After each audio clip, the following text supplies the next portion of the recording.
At my granddaughter's wedding, I was given a name tag that said, "The old lady who's paying for everything." Everyone laughed. I didn't. Because what they didn't know was that my late husband had left a secret in his will, one that would wipe those smiles clean off their faces. Family celebrations, I've always believed, should be moments of joy. That morning, I truly thought that's what it would be. I'm Marian Foster, 65 years old, widow of Henry Foster, a man who left this world 3 years ago but never really left me. The morning of my granddaughter's wedding felt full of promise. Sunlight poured through my bedroom window as I stood before the mirror, carefully getting ready. I'm not a vain woman, but I wanted to honor the day and Henry. I slipped into the pale blue dress he had once called the color of peace. My silver hair caught the light as I pinned it up. Then I lifted the small bottle of perfume he'd given me on our last anniversary.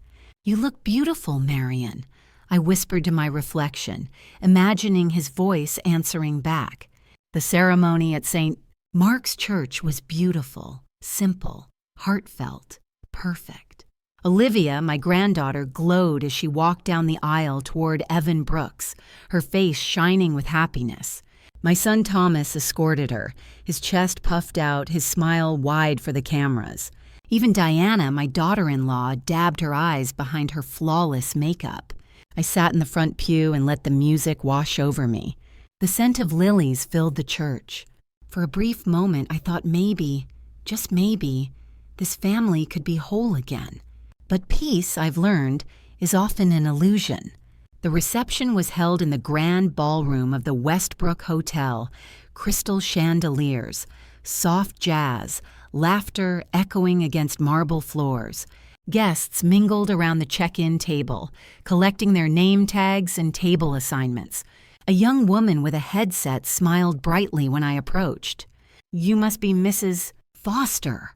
Let me find your card." She flipped through the stack, then handed me one. "Here you go."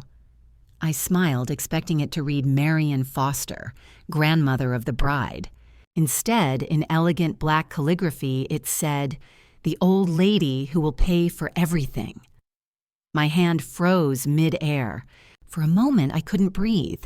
The young woman's cheerful face dimmed when she saw my expression. "Oh, is something wrong?" I forced a small smile. "Just a little mix-up, I think." She leaned over to look and gasped. "Oh my gosh, Mrs. Foster, I am so sorry. I can check if there's another." "It's fine," I interrupted softly. "Please don't worry about it." I pinned the tag to my dress anyway. I wasn't about to cause a scene at my granddaughter's wedding. But as I walked into the ballroom, my chest burned. Conversations blurred around me. I felt as if every glance carried a smirk. Then I heard it. 2 women whispering near the champagne tower. "Did you see her tag?" One giggled. "Diana said it would be hilarious." "Apparently, she's their personal ATM," the other replied. My fingers trembled around my clutch. I turned away, pretending not to hear, but the words cut deep. Moments later, Thomas spotted me. "Mom, come meet the Bensons. Dad used to golf with Harold." I smoothed my dress and joined them. "Mom, this is Harold and Grace Benson," Thomas said cheerfully, then added with a laugh, "You know, our walking bank account." Grace's smile faltered. Harold looked uncomfortable. I extended my hand with composure. "Marian Foster, Henry's widow." Harold's expression softened. "Of course. Henry spoke of you often. He was proud of you." I nodded, barely hearing him. When they walked away, I turned to Thomas. "What is the meaning of this?" I asked quietly, pointing to my name tag. He chuckled. "Oh, Mom, don't be so sensitive. It's just a joke. Everyone knows you're the generous one.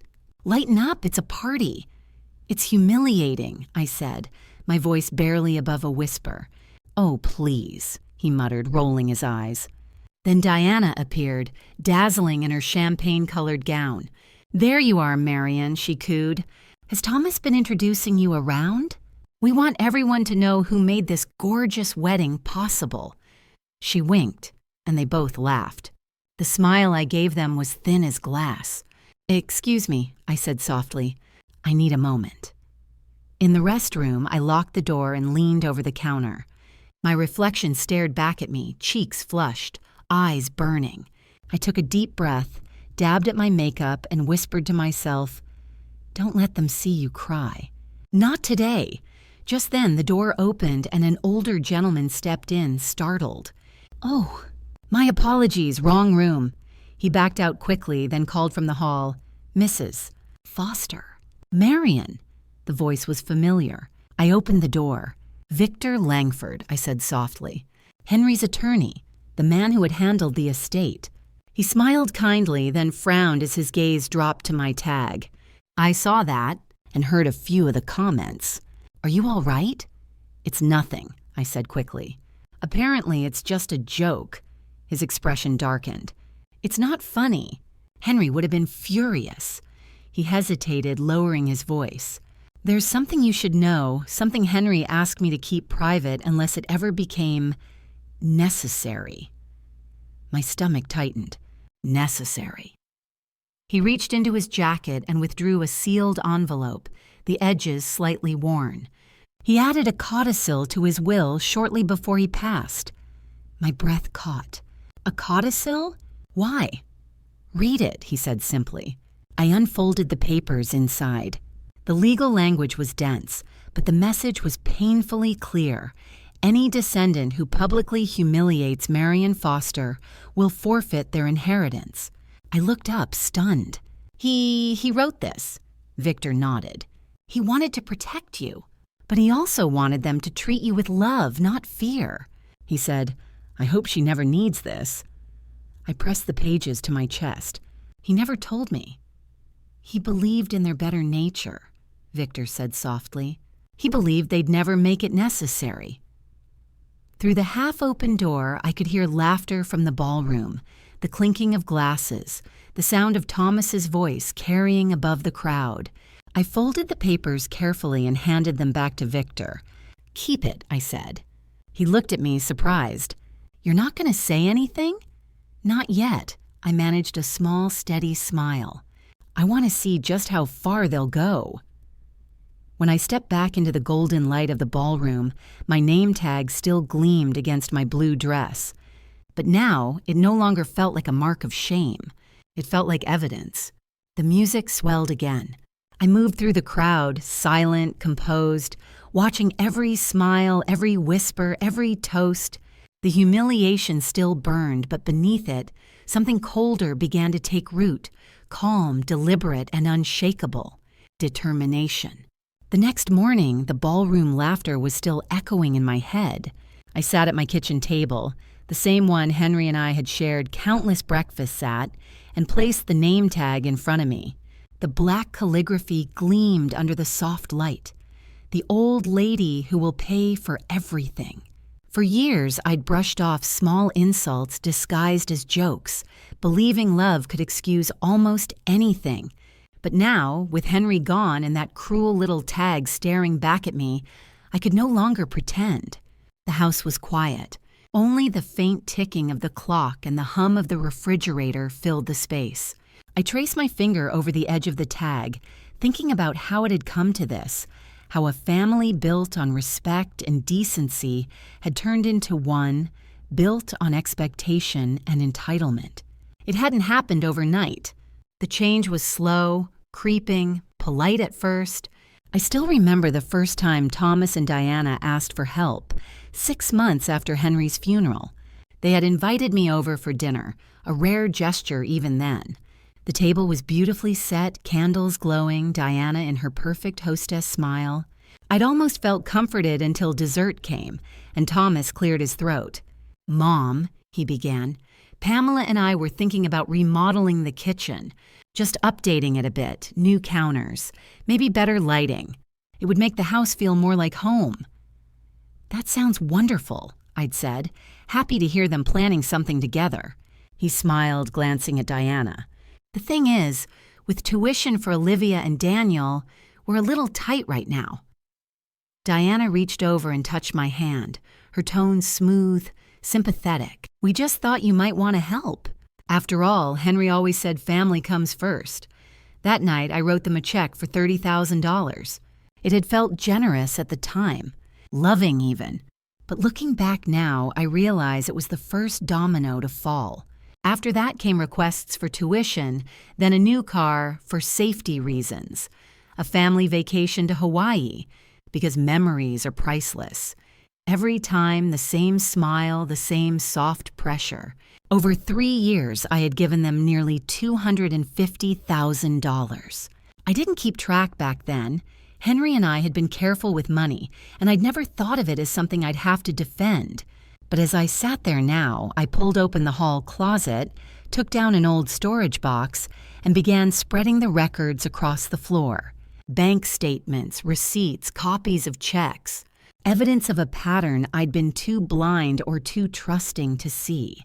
Some people call it generosity, but generosity has limits.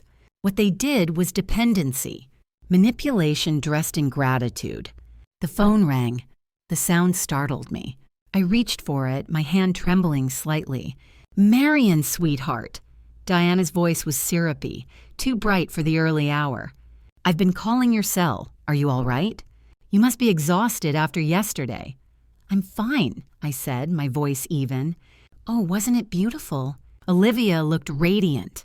"Everyone's still talking about how perfect it was, and it was all thanks to you.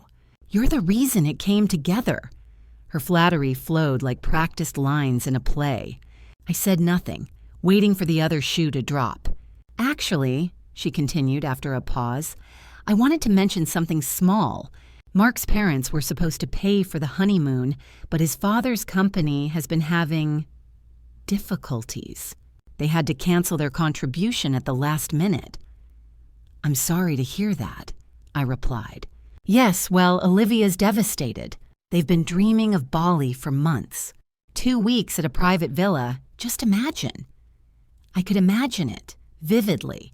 The ocean breeze, the champagne breakfasts, the $12,000 price tag. Diana's tone softened, carefully measured. "We were wondering if you might want to help. Of course, Thomas and I will pitch in too, but with the wedding expenses..." I almost laughed. The wedding expenses, 90% of which had come from my checkbook. "I'll think about it," I said finally. The silence on the line was brief but telling. "Oh," she said, her sweetness thinning. "Well, they'll need to book soon for the best rates." "I understand," I said, then ended the call. It was the first time I hadn't immediately said yes, the first time I allowed myself to hesitate. 3 simple words, "I'll think about it," but they felt like a declaration of independence. I poured myself another cup of tea, but before I could sit, the doorbell rang. Through the peephole, I saw Daniel, my grandson, standing on the porch, his hands shoved into his pockets. I opened the door, surprised. "Grandma," he said softly, stepping forward to hug me. "Are you okay? I wanted to check on you after yesterday." I smiled faintly. "You saw it, didn't you?" "Everyone saw it," he admitted, eyes downcast. "It wasn't right. I should have said something." "You shouldn't have to protect me from your parents," I said gently. "But thank you for noticing." He followed me into the kitchen as I reheated the tea. "They've changed, Grandma, since Grandpa died. Or maybe I'm only just realizing it now." I looked at him carefully. "Changed how?" He hesitated. "They talk about money all the time. Your money." I try not to listen, but last week, he took a breath. "I heard them talking about your house. Dad said it's too big for one person. He mentioned helping you downsize." "Downsize?" He nodded. He said something about Sunrise Acres, that it would be better for everyone if you moved there. He even talked about how much the house could sell for. My hand tightened around the cup. The room felt colder. "I see." "I didn't want to upset you," he said quickly, "but I thought you should know." I set the cup down carefully and forced a calm smile. "I'm glad you told me, Daniel. You did the right thing." "Are you okay?" he asked again, his brow furrowed. "I'm fine," I said softly. "More than fine. I think I'm finally seeing things clearly." He didn't understand what I meant. Not yet. But when he reached across the table and took my hand, I saw Henry in him, steady, honest, kind. The contrast between his sincerity and his parents' greed was like sunlight through fog. When Daniel left, I walked slowly back to the living room. The house felt different now. The photos on the wall, birthdays, vacations, family dinners, seemed to stare back at me, each smile a reminder of how far we'd drifted from the love that built this home. I went to the mantel and traced my fingers over the frame of our 40-year anniversary portrait. Henry's hand was resting over mine in that photo, his eyes warm with pride. "You tried to warn me," I whispered. "You always saw it coming." I stood there for a long time, letting the memories settle. Then, quietly, I began to gather the papers from the closet once more. Not to cry over them this time, but to understand, to plan. For years, I had mistaken kindness for obligation. Now I knew better. I wasn't the old lady who pays for everything. I was the woman who finally decided to stop. And that, I thought as I turned off the light, was only the beginning. 3 days after the wedding, I found myself pulling into the circular driveway of the Oak Ridge Country Club, the morning sunlight glinting off polished cars and manicured lawns. I had debated for hours whether to attend the post-wedding brunch, but in the end, curiosity won. I needed to know whether the humiliation at the reception had been an isolated cruelty, or if it was simply who they had become. I wore a cream-colored pantsuit Henry had always said made me look regal, like a senator's wife. My hair was neatly pinned, my lipstick subtle. I wasn't there to make a scene. I was there to observe. The private dining room buzzed with polite laughter and clinking glasses. I spotted Thomas and Diana at the head table, surrounded by their friends and a few of Henry's old acquaintances. Olivia and Evan were there too, glowing and newly married, with Daniel seated a few spots away. "Mom!" Thomas waved when he saw me. "Over here." Diana rose halfway from her chair, smiling just wide enough for the photographers. "Marian, you look lovely," she said, kissing the air near my cheek. "We saved you a seat right next to Mark's parents." How thoughtful, I thought. "Place the wallet with the investors." I sat, greeting the polite strangers beside me, and listened as the waiter poured coffee. For a moment, the conversation was light. The flowers, the music, the honeymoon destinations. I almost allowed myself to relax. Then Diana stood and tapped her spoon against a glass. "If I could have everyone's attention for just a moment," she announced, her voice carrying through the room. Thomas grinned, draping an arm over his chair. "I just wanted to thank all of you for coming," Diana said, glowing under the soft morning light. The wedding was perfect in every way. And of course, we have one very special person to thank for making it all possible. All eyes turned to me. My stomach tightened. "Grandma Marian," she said sweetly, "you've been so generous, and we're thrilled to announce that you'll also be sponsoring Olivia and Evan's dream honeymoon to Bali." Applause erupted around the table, polite, unknowing. I set my cup down slowly. "Excuse me," I said. My voice was calm, but the tremor beneath it felt like the quiet before thunder. "This is the first I've heard of it." The room fell silent. Even the waiters froze mid-pour. Diana's smile twitched. "Oh, Marian, you must have misunderstood. We spoke about it yesterday." "Yes," I replied evenly. "You mentioned it. I said I would think about it." Thomas leaned toward me, his face tight, his voice a low hiss. "Mom, don't make a scene." "I'm not," I said softly. "I'm just clarifying that I haven't agreed to fund anyone's honeymoon." From across the table, Olivia looked confused, her new husband mortified. The polite guests glanced between us, their smiles evaporating. Diana let out a brittle laugh. "Well, that's awkward," she said. "We've already told them they can book the trip. Everyone knows you're always happy to help." I felt something inside me snap, not in anger, but in finality. A clean, sharp break. "Everyone," I said, my voice carrying farther than I expected, "also knows that it's rude to volunteer someone else's money." Gasps rippled through the room. "Mom," Thomas muttered, his jaw tight. "You're embarrassing us." "No, Thomas," I said, steady now. "You've embarrassed yourselves." The silence was thick enough to cut. I stood, smoothing the front of my jacket. My pulse was steady, my breathing slow. "Olivia, Evan," I said, turning toward the young couple. "I wish you both a wonderful marriage. I'll happily contribute to a modest honeymoon, something within your means. We can discuss that privately." Diana's face reddened, her mask cracking. "Within their means," she repeated, her voice trembling. "What about your means, Marian? Everyone knows Henry left you more than comfortable." I looked at her with quiet pity. "My financial situation is none of your concern, nor are my choices." Thomas rose now, too, his chair scraping loudly against the polished floor. "That's enough," he said, his voice sharp. "You're turning a simple brunch into a spectacle. We're just trying to take care of you, Mom. You can't handle these things alone anymore."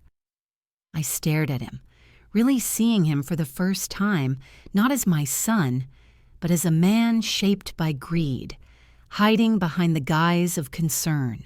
"Thomas," I said softly, "I've handled far worse than this on my own. What I can't handle anymore is being treated like a bank with a heartbeat." A murmur ran through the guests.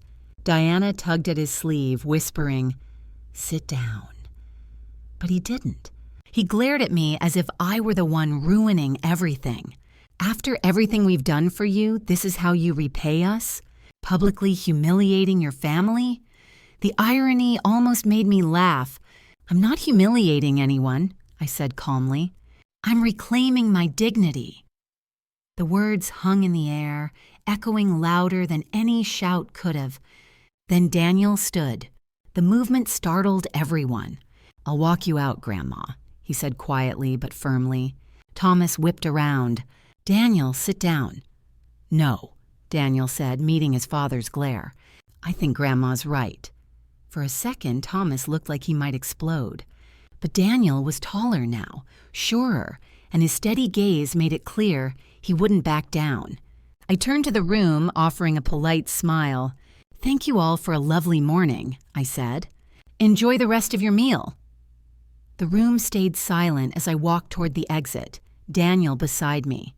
The sound of my heels on the marble floor was the only noise in the room. Each step felt lighter than the last. Outside, the air was crisp, bright with early autumn sun. I exhaled, realizing I'd been holding my breath for most of the brunch. "Are you all right?" Daniel asked softly. I nodded. "I am now." He smiled faintly. "You know, you were incredible in there." I didn't feel incredible, I admitted. I felt done. "Sometimes," he said, "that's where strength begins." We reached my car.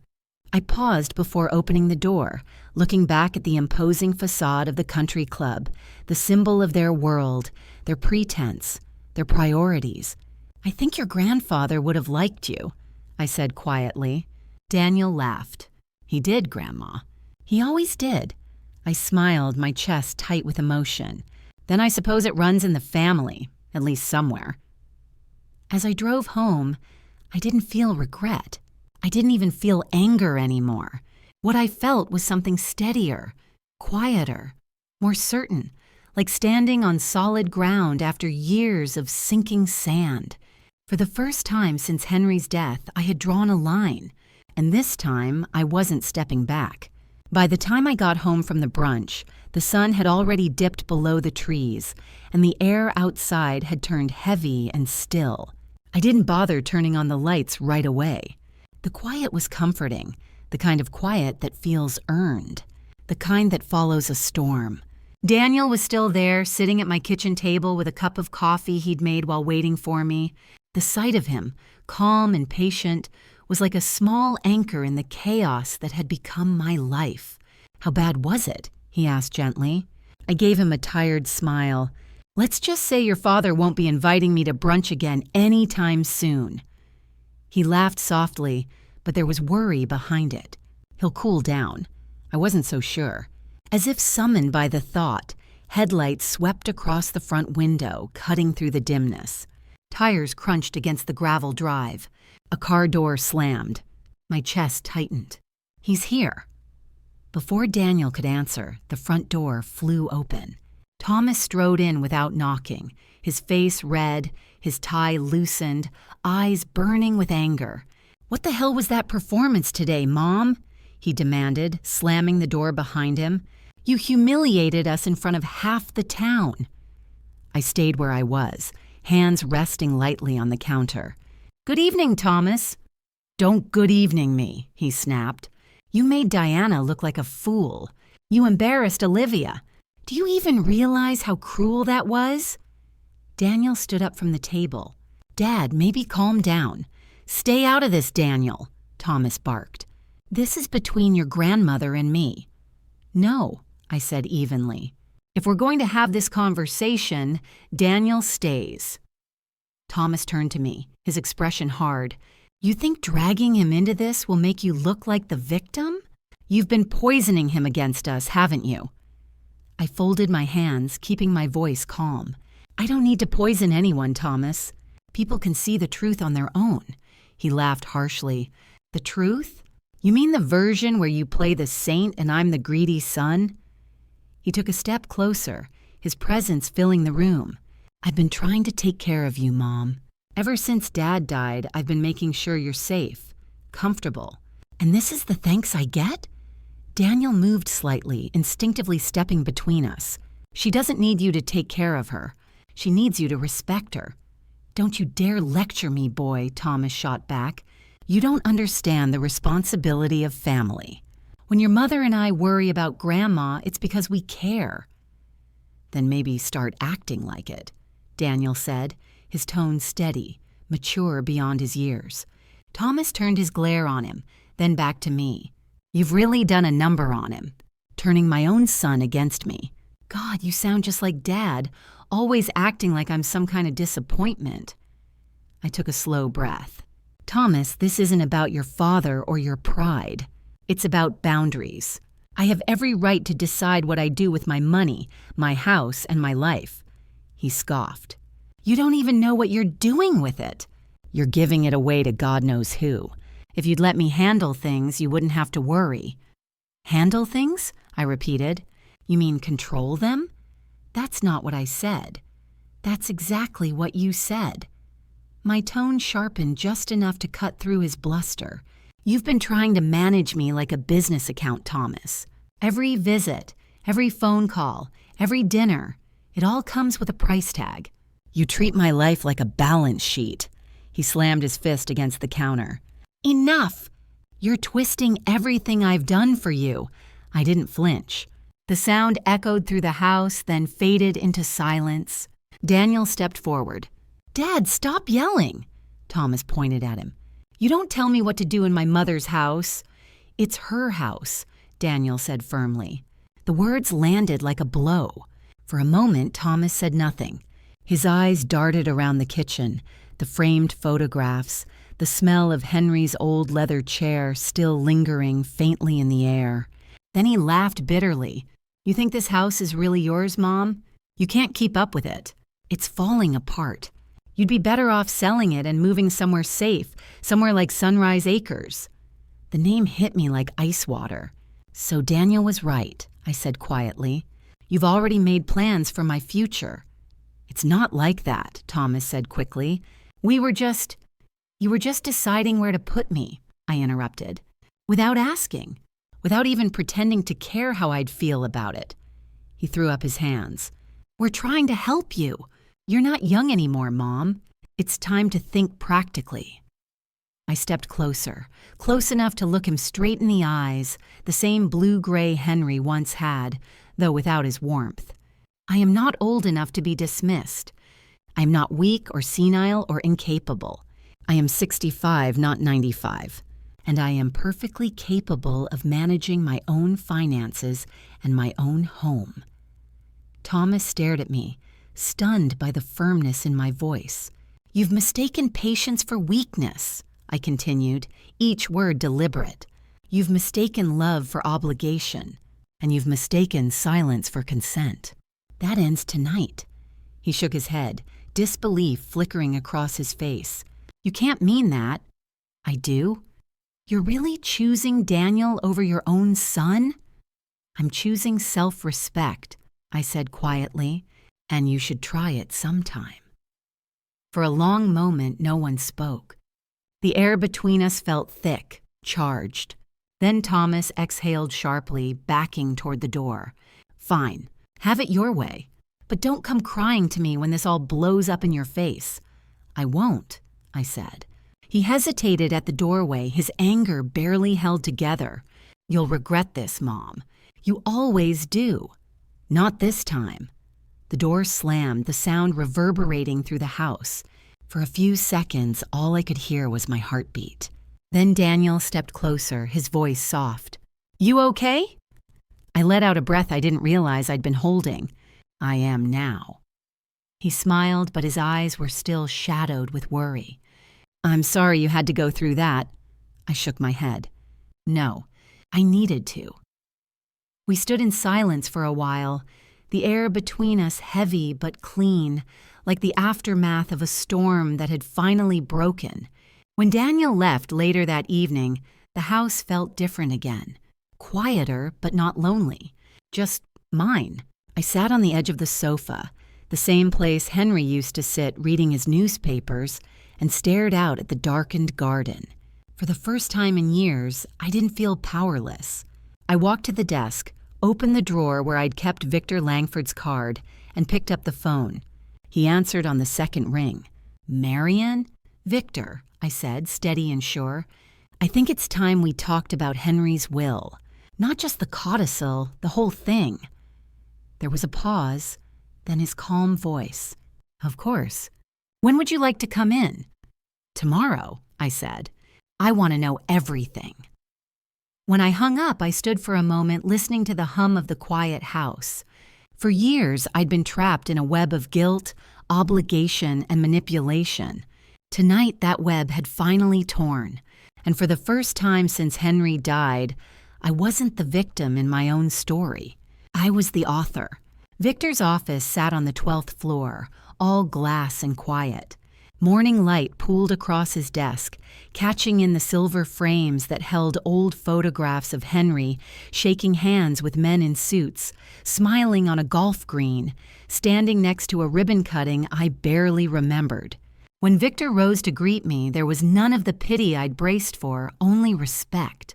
I'm glad you called, he said, gesturing to a leather chair. I've laid everything out. Folders waited in a neat stack. Balance sheets, portfolio summaries, a binder of legal documents with tidy tabs. I settled my hands on my lap to keep them from shaking. Henry built more than you realized, Victor began, voice even. He sold his companies at the right times and moved those proceeds into very conservative instruments. The portfolio throws off reliable income. You are. He paused, choosing the least vulgar word. More than secure. The markets have been choppy, but your allocation is built to weather storms. I exhaled a breath I didn't know I'd been holding. He never wanted me to worry, I whispered. He also didn't want you to be controlled, Victor said gently. The codicil is straightforward. You don't have to enforce it today or ever. It exists for one purpose, your protection. I looked past him to the skyline, glass towers, a river beyond, light flashing like a promise. He tried to protect me, I said, but I think I need to learn to protect myself. Victor nodded. I'll back whatever you decide. We went through the details, simple, careful, clear. I asked more questions than I'd ever let myself ask in a lawyer's office. We discussed consolidating small accounts I never used, routing distributions into an account in my name alone, and noting formally that no one, no son, no daughter-in-law, had authority over my finances. He offered to connect me with a financial planner who specialized in widows and entrepreneurs, should I choose to invest in anything personal. Entrepreneurs? I repeated, surprised by the word on my tongue. He smiled. You mentioned your grandson's bookstore.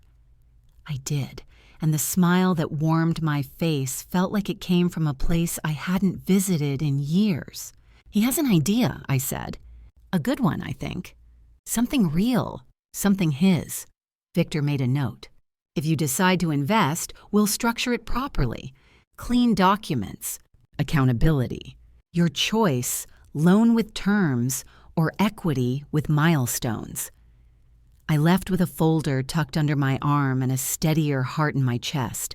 It was strange how relief could feel like grief's quieter twin. He had saved so much for me, and yet I wished I still had the man instead of the money.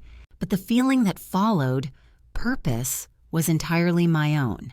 On the drive home, I passed the community center, the one with the painted mural of a blue heron on its brick wall. I pulled in on impulse and walked inside. The hallway smelled like dust and linseed oil. A bulletin board listed fall classes: pottery, memoir writing, watercolor on Tuesdays and Thursdays at 10. Are there spots left? I asked the receptionist. For watercolor? Always, she smiled. Beginners welcome. Then sign me up, I said, and my voice sounded like it belonged to someone braver. At home, I made a list on a yellow pad, the first list in a long time that had nothing to do with anyone else's errands. Paints, soft graphite pencils, brushes. Talk to Daniel about business plan. Call Lucille. Walk in the botanical garden on Saturday. Stop apologizing. The phone blinked with a voicemail. I pressed play. Marian, hi, it's Diana. Yesterday was intense, she chirped, each word dipped in sugar. I think we just got our wires crossed about the honeymoon, that's all. You know how these things go, weddings make everyone emotional. Anyway, Olivia and Evan found a perfect villa in Bali. The rate expires tonight. Poor things are in tears. If you could just send the deposit, no need to call back, I'll handle the details. Love you. Beep. I held the phone a moment longer as if it might dissolve in my hand. Then I set it down without answering. This would be my new practice. Not every invitation to chaos required a response. Instead, I pulled out a blank card, the good stationery Henry gave me one Christmas, cream paper with a thin blue border. I wrote to Olivia and Evan, "Your wedding was beautiful. I hope your honeymoon is too, something restful and simple where you can hear each other breathe. Enclosed is a gift to help with a lovely trip close to home. Cape Cod has the best morning light." I slipped in a modest check. Enough for a New England week, not a private villa half a world away. Love wasn't a blank check, it was a steady hand. The next morning, I called Lucille Grant, my oldest friend, the kind of friend I had until grief turned me inward. "Lunch? Wednesday?" I asked. She gasped. "I thought you'd never ask." And then laughter, warm and contagious, poured through the line. "I've missed you, Marian. There's an art fair Saturday. Come with me. Wear that scarf Henry hated." "The loud green one," I said, smiling. "Exactly," she replied. "We are done living quietly." Wednesday, at a little cafe that used to be our spot, we split a chicken salad and traded stories. I told her about the name tag. Her face hardened with the kind of fury only a friend can carry for you. Then I told her about the codicil, about Victor, about my decision not to wield it yet. She listened, eyes bright. "You don't owe anyone a performance," she said finally. "Say less. Do more." "I'm learning," I said. At 3 that afternoon, Daniel knocked, a notebook under his arm. He looked nervous, hopeful all at once. "You said we could talk about the store," he blurted when I opened the door. "Come in," I smiled. "Let's start with your plan." At the kitchen table, the same one where I'd once written checks I shouldn't have, we spread his notes between us. He'd done research, foot traffic on 2 possible streets, rent ranges, the split between new and used books, a small coffee counter with pastries, margins that made sense when the numbers were honest. He talked about community, Storytime for kids, book clubs, author nights with folding chairs and laughter spilling into the street. "What would you call it?" I asked. He grinned. Chapter 1. My chest warmed. Perfect. We talked for hours. I didn't throw money at him. I asked questions. What happens if the landlord raises rent? How many books turn over weekly? What's your break even? He answered most. wrote down the rest. When we were done, I closed my pen and looked at him the way Henry used to look at me when I said something brave. "I'll invest," I said, "but not like your father asks. This will be formal, clean. We'll set milestones. I'm a partner, not a purse." He swallowed hard, eyes shining. "I won't let you down." "I know," I said. The days that followed were quiet in the way I needed. I went to my first watercolor class and sat among a half-dozen women and 2 men, all of us adults trying to remember how to be beginners. The instructor, a gentle woman with paint-stained fingers, guided us through washes and shadows. When I dipped the brush and dragged a thin blue across paper, something in my chest unclenched. Not everything had to be useful. Some things could simply be beautiful. I walked in the garden on Saturday, air cool, leaves just learning to flame. I ate a pear that tasted like September and let the sun warm my face. I texted Lucille a photo of my first painting, a crooked heron standing in the wrong water, and she sent back a string of exclamation points and, "I see you." Diana's messages kept coming for a while, each sweeter than the last. "Just checking in. We're so worried about you. We hate to bother you, but..." I didn't argue or explain. When I did answer, I used a single sentence that became my anchor. "Thanks for thinking of me. I'm not discussing my finances." It was astonishing how many storms died on that shore. Thomas called twice, then once more. I let the first ring out, then answered the third. "Mom," he began briskly, as if we'd agreed on a script. "About the house, market's hot, you should list now. I know a realtor who..." "I'm not selling," I said. He huffed. "You're being stubborn." "I'm being clear." "How is Olivia?" I asked, redirecting the river. Silence stretched, then snapped. "Fine," he muttered and hung up. It didn't hurt the way it once would have. Clarity has a way of numbing pain, not by denying it, but by refusing to feed it. In late afternoon light one day, I opened the folder Victor had given me and read Henry's neat signature 3 times. I traced it with my finger, not to conjure him, he was everywhere already, but to thank him. He had built the walls. It was my job to decide which doors to lock and which to open. Weeks slid into a new rhythm. I painted. I met Lucille for coffee and we argued about which cafe sold the best cinnamon roll. I helped Daniel compare leases and we toured a narrow storefront with high windows and a stubborn, beautiful flaw, a slanted floor that made us laugh and lean. At night, I cooked for myself, small meals with real butter and herbs I picked from the little pots on my porch. I slept. And without announcement, without confrontation, a boundary took root, deep and quiet as a cedar. My life stopped being a stage with me as a prop. It became a room I arranged, a garden I tended. I didn't thunder. I didn't threaten. I didn't go to war. I just chose. I chose to invest in what I loved, in paint and paper and a young man's dream. I chose to reconnect with the friend who remembered who I was before grief. I chose to send a modest gift and a kind note instead of an all-expenses-paid performance of generosity. And when the calls came that tried to yank me back into the old choreography, I stepped out of the dance.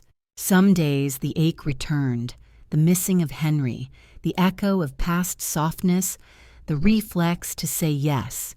On those days, I'd stand in the garden and lay a hand on the fence Henry built himself, each board straight and sturdy. He had believed in structure. I was finally learning its mercy. By the time October settled fully over the town, a small stack of my paintings leaned against the wall in the hallway, birds mostly, and the crooked heron I never corrected. Daniel's plan had edges now. A name, a draft lease, a spreadsheet that no longer looked like a poem. Lucille kept texting me event flyers and suggestions for scarves Henry would have hated. I hadn't raised my voice. I hadn't brandished the codicil. I didn't need to. Independence, I learned, isn't loud. It's the quiet confidence of closing a door you paid for, watering the basil you planted, writing a check to a future you believe in, and letting the rest of the world wonder what changed. Everything changed. And for the first time in a very long time, it was changing because I wanted it to. 6 months passed quietly, the kind of months that rewrite a person without anyone noticing. The garden bloomed again. Paint stains marked my fingers more often than worry lines marked my forehead. The house no longer echoed, it breathed. And then, one morning, Daniel knocked on my door holding a small box wrapped in brown paper and a grin too big to hide. "Happy early birthday," he said. I laughed. "It's not until Saturday." "I know. But I need you to promise not to make plans. I'm hosting dinner." "Here." I blinked. "Here." He nodded, excitement flickering in his eyes. "You deserve a real celebration. Just family. A few friends. Low-key." Low-key, I thought. Always the most dangerous phrase in the English language. Saturday came with crisp air and sunlight spilling across the porch. I wore a red dress, not just any red, but bold, unapologetic crimson. It was the first time in years I'd worn something that made people look twice. I caught my reflection in the hallway mirror and smiled. I looked like someone who'd stopped apologizing for taking up space. The table was set beautifully, white linen, candles, the silver set Henry and I had received on our 25th anniversary. Daniel had done it all himself, right down to the flowers. He'd even invited Victor Langford at my request to join us. Henry's old friends, Arthur and Helen Bennett, arrived first, bearing wine and warm laughter. Then came Olivia and Evan, their baby faces still glowing with newlywed contentment. When Thomas and Diana arrived, the air shifted. They brought a gust of perfume and tension that mingled with the scent of roast chicken. Thomas greeted me with a stiff kiss on the cheek. Diana scanned the room like an appraiser calculating value. "Mom, you look different," Thomas said finally. "Thank you," I said. "It's the lighting." We gathered around the table. The opening minutes were a performance of politeness, clinking glasses, compliments on the meal, laughter that rang just a little too loud. I kept the conversation light, letting the comfort of friends fill the empty space that used to belong to fear. It wasn't until dessert that the temperature changed. Diana's tone was syrupy as she gestured toward one of my new paintings hanging on the wall, a landscape of the bay, warm light over calm water. "Did you redecorate, Marian? Or is that one of your class projects?" I smiled. "It's one of mine." "Oh," she said, tilting her head. "I heard you've even sold a few pieces." "Isn't that wonderful? But why sell them? You don't need the money." Her smile didn't reach her eyes. "I sell them," I said evenly, "because I can. Because someone wants them. Because it feels good to create something that belongs only to me." Arthur chuckled. "That's the Marian I remember." But Diana wasn't done. "And the bookstore?" she asked. "Thomas mentioned you're helping Daniel open one."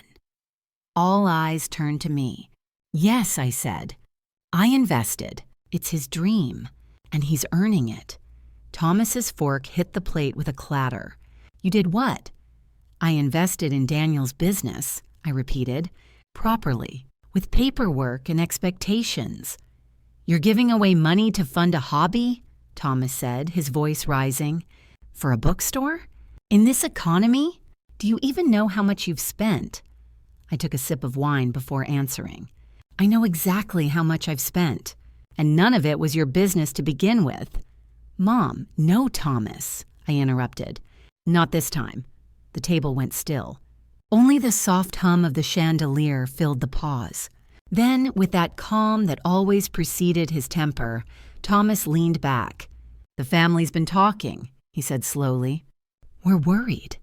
You've been making impulsive decisions, selling art, throwing money at pipe dreams, isolating yourself. It's not healthy."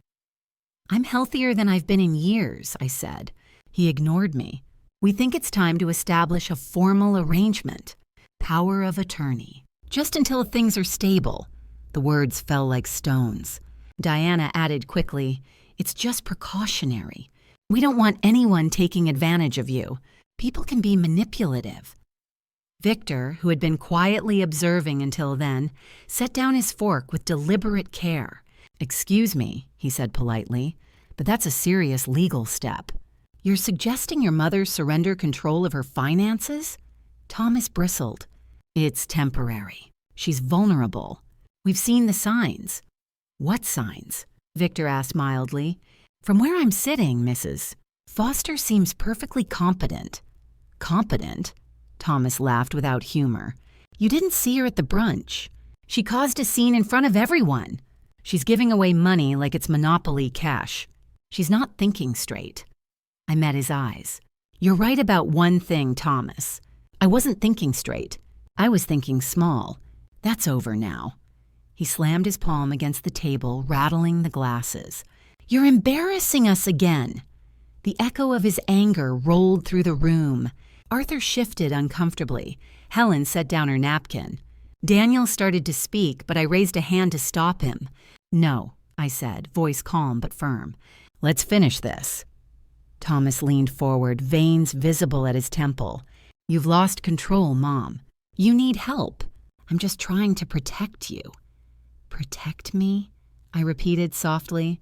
"Is that what you call draining me dry for 3 years?" Color rose in his face. "That's not fair." "It's not only fair," I said, "it's the truth. I paid for your kitchen, your vacations, your children's cars, your daughter's wedding. And now you're trying to take the one thing I have left, my right to decide what to do with what's mine." He stared at me, furious, maybe even scared, though he'd never admit it. "You make it sound like we've done something awful." "You have," I said, my tone flat as stone. The silence was absolute. Then Diana's voice cracked it. "You ungrateful old woman," she hissed. "We've given you everything, our time, our care." "Your time," I said sharply, when it came with an invoice. Diana froze. I looked around the table at the faces caught between discomfort and disbelief and felt something shift inside me. Years of swallowing anger, of smiling through disrespect, all coalesced into one clear truth. "I let you treat me like a machine that dispenses money when you press the right buttons," I said quietly. "But no more." "Mom, don't," Thomas began, but his voice was already cracking. I turned to Victor. "You said Henry's codicil still stands, correct?" Victor met my eyes. "It does." Diana frowned. "What codicil?" Arthur and Helen exchanged looks. They'd heard Henry mention it once, years ago. In that knowing way older men sometimes spoke of their wives with reverence. Victor reached into his jacket, producing a slim envelope. "Before he passed," he said, "Henry added a codicil to his will. It states that any descendant who publicly humiliates or disrespects Mrs. Foster forfeits their inheritance.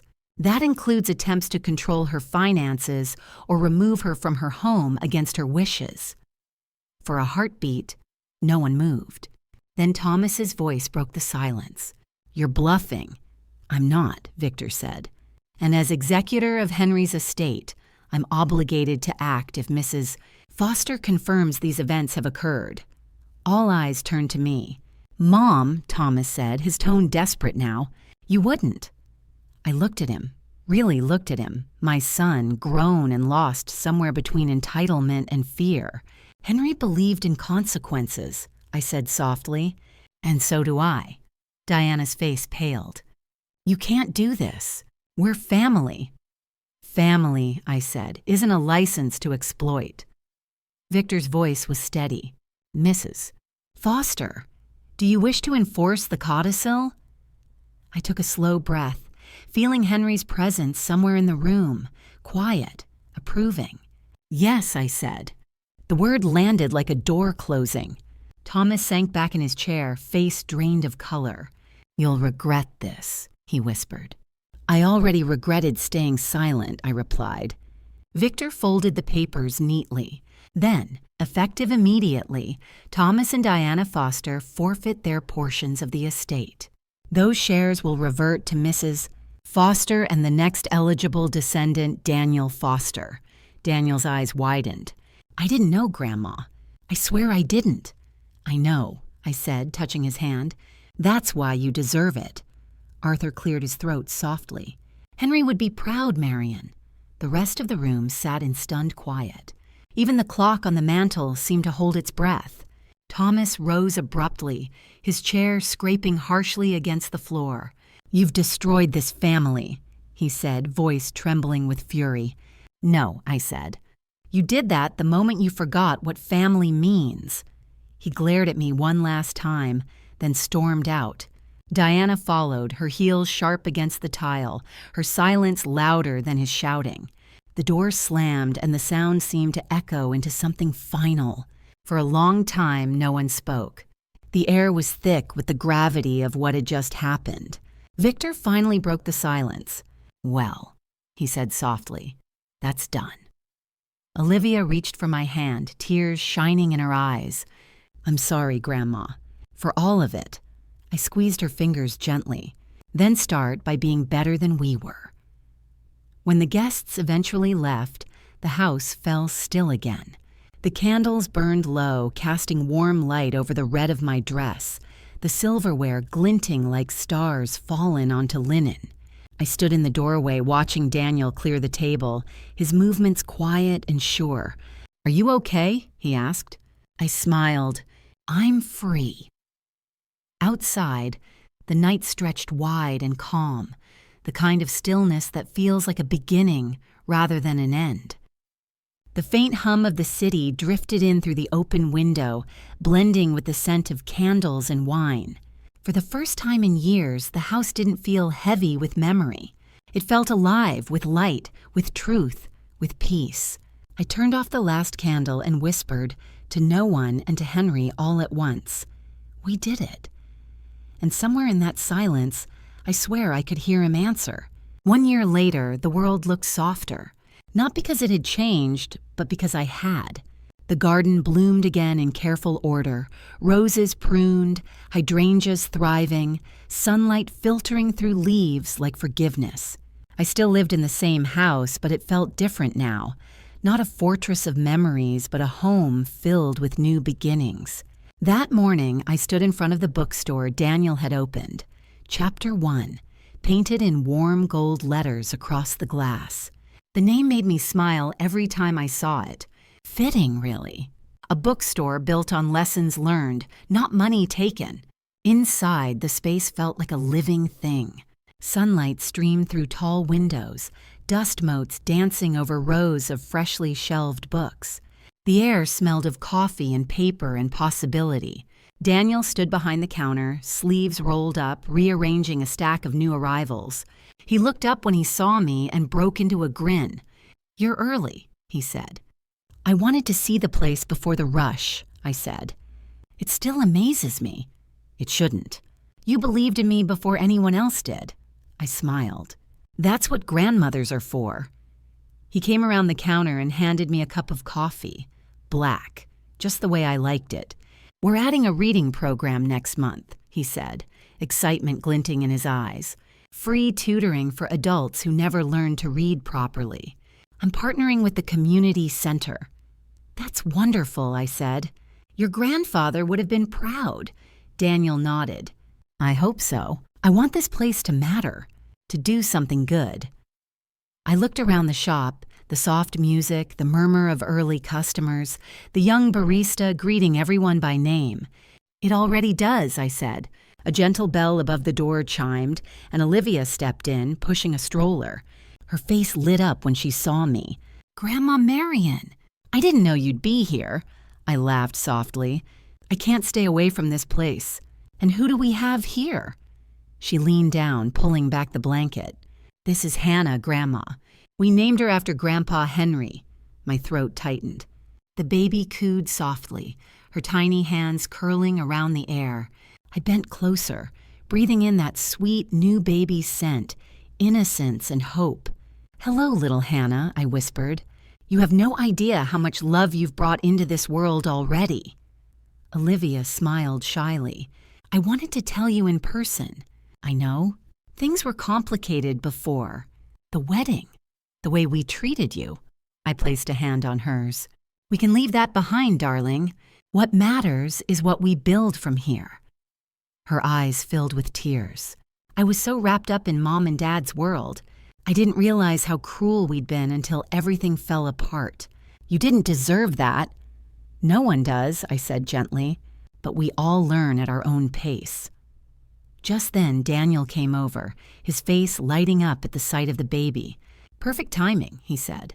"Storytime starts in 10 minutes. I laughed. "Don't remind me. I still haven't decided which book to read." "You'll be great," Olivia said. "You always are." Every Thursday afternoon, I hosted Story Hour for the children of the neighborhood. It started as a small favor for Daniel and turned into one of the greatest joys of my week. Watching their wide eyes as I read, seeing them fall in love with words, it healed something in me I didn't know was still broken. After the reading session, Olivia and I sat by the window with cups of tea, watching Daniel help a customer pick out a book. "You've done something amazing here," she said. "No, he has," I corrected. "I just helped him see what was already inside him." The bell rang again, and the Bennetts, Arthur, and Helen walked in. They waved warmly, asking about the next art show I was participating in. My paintings had found a small audience through the community gallery. I'd even sold a few, which felt like reclaiming a voice I'd forgotten I had. As the afternoon light shifted to gold, Olivia sighed. "Mom called last week," she said quietly. I glanced at her. "And?" "The same as always," she said. "Complaints about Dad's job, about Florida, about how unfair life is." I nodded slowly. "I wish them peace, even from afar." "I do too," she said softly. "But I think they still don't understand what they lost." "They will," I said. "Someday." We sat in silence for a while, the kind of silence that feels safe, earned. Then I smiled. "I'm going to Italy next month." Olivia blinked. "Italy?" "Yes. 2 weeks. There's a painting workshop in Florence. I've been wanting to go for years." Her eyes widened with delight. "That's incredible. You're really doing it," I laughed. "I am. And before you ask, no, I'm not going alone. I met someone on the art tour last spring. His name's Edward Blake. Vidover, former architect. He tells terrible jokes and makes excellent coffee." Olivia covered her mouth in surprise, then burst out laughing. "Grandma." "What?" I said, pretending innocence. "A woman my age still deserves good company." "Well," she said, squeezing my hand, "I hope he knows he's lucky." "He does," I replied. "And I'm smart enough now to make sure of it." When the sun began to set, the bookstore glowed in warm amber light. I helped Daniel close up shop, then stood in the doorway for a moment, taking it all in. The laughter, the scent of books, the soft murmur of voices fading into evening. 1 year ago, I'd left that birthday dinner feeling like the chapter of my life had closed. But I'd been wrong. It hadn't ended. It had only turned the page.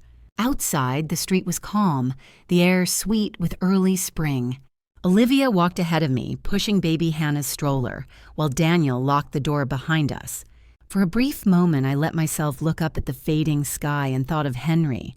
"Look at us, my love," I whispered. "We made it." And maybe, just maybe, I felt his presence again, gentle, approving, carried on the evening breeze. Later that night, as I sat by my bedroom window packing for Italy, I reflected on how strange it was. Everything I'd lost had made room for everything I needed. Not wealth, not approval, just peace, purpose, and the freedom to choose my own path. Families can wound us, yes. They can make us question our worth, make us bend until we nearly break. But what we choose to grow back afterward, that's what defines us. For years, I let guilt and love blur into obligation. But now I know better. Family can wound us, but we decide what grows back, bitterness or boundaries. And I chose the latter. If you've ever had to choose between family and self-respect, you know how hard it is, but also how freeing it feels.